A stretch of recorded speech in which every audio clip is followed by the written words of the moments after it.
ನನ್ಗೆ ರೊಮ್ಯಾನ್ಸ್ ತುಂಬಾ ಇಷ್ಟ ಯಾರು ಅಂದ್ರೆ ನಾನು proper Bollywood kid com kid 100%. ಅಂದ್ರೆ ನಾನು ನಿಮ್ಗೆ ಗೊತ್ತಾಗಿರ್ಬೋದು ಮನೇಲೂ ಅಂದ್ರೆ ನಾನು ಯೋಚನೆ ಮಾಡದೆ ನನ್ನ ತಲೆಯಲ್ಲಿ ಸಾಂಗ್ ಓಡ್ತಾ ಇರುತ್ತೆ ಆಯ್ತಾ. ನನ್ನ ಇದರಲ್ಲಿ ವೈಲಿನ್ಸ್ ಬಾರಿಸ್ತಾ ಇರುತ್ತೆ, ಮೇಲ್ಗಡೆಯಿಂದ ಫ್ಲವರ್ಸ್ ಬೀಳ್ತಾ ಇರುತ್ತೆ, ಮೇಪಲ್ ಲೀವ್ಸ್ ಮೊಹಬ್ಬತ್ತೆಯ ಲೀವ್ಸ್ ಬೀಳ್ತಾ ಇರುತ್ತೆ. ನಾನು ಯೋಚನೆ ಮಾಡೋದೇ ಆ ಥರ. So I want to do a lot of like. ಆಮೇಲೆ ರೊಮ್ಯಾನ್ಸ್ ಸತ್ತೋಗಿದೆ ಈಗ ಆ ಜಾನ್ರ. ಆ ಥರ ಮೂವೀಸ್ ಬರ್ತಾ ಇಲ್ಲ. ಐ ಥಿಂಕ್ ಅದು ಬೇಕು ನಮಗೆ, ಅದು ಆ ಜಾನ್ರ ರಿವೈವ್ ಮಾಡಬೇಕು.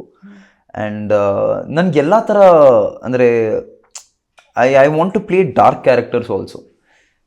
ಅಂದರೆ ಮನುಷ್ಯನಲ್ಲಿರೋ ಕೆಟ್ಟತನೂ ತೋರಿಸ್ಬೇಕು, ಒಳ್ಳೆತನೂ ತೋರಿಸ್ಬೇಕು. ಆ್ಯಂಡ್ ಒಂದು ಇದಕ್ಕೆ ಸೀಮಿತ ಆಗಬಾರ್ದು.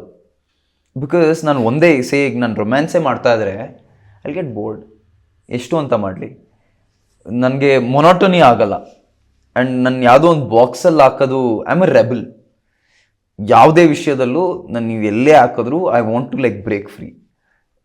ಸೊ ಅದು ನಾನು ಪ್ರತಿ ರಣಬೀರ್ ಕಪೂರ್ಸ್ ಆರ್ಕ್ ಅಂದರೆ ಅವ್ನು ಮಾಡೋ ಚಾಯ್ಸಸ್ಸು ಒಂದು ಫಿಲಮ್ಗೂ ಇನ್ನೊಂದು ಫಿಲಮ್ಗೂ ಸಂಬಂಧನೇ ಇರಲ್ಲ. ನನ್ನ ಥಿಯೇಟ್ರಲ್ಲಿ ಹಾಗೇ ಇತ್ತು.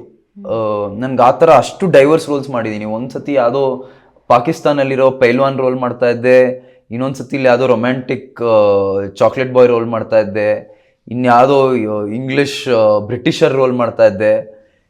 ಅದೆಲ್ಲ ನನ್ನ it used to keep me a life.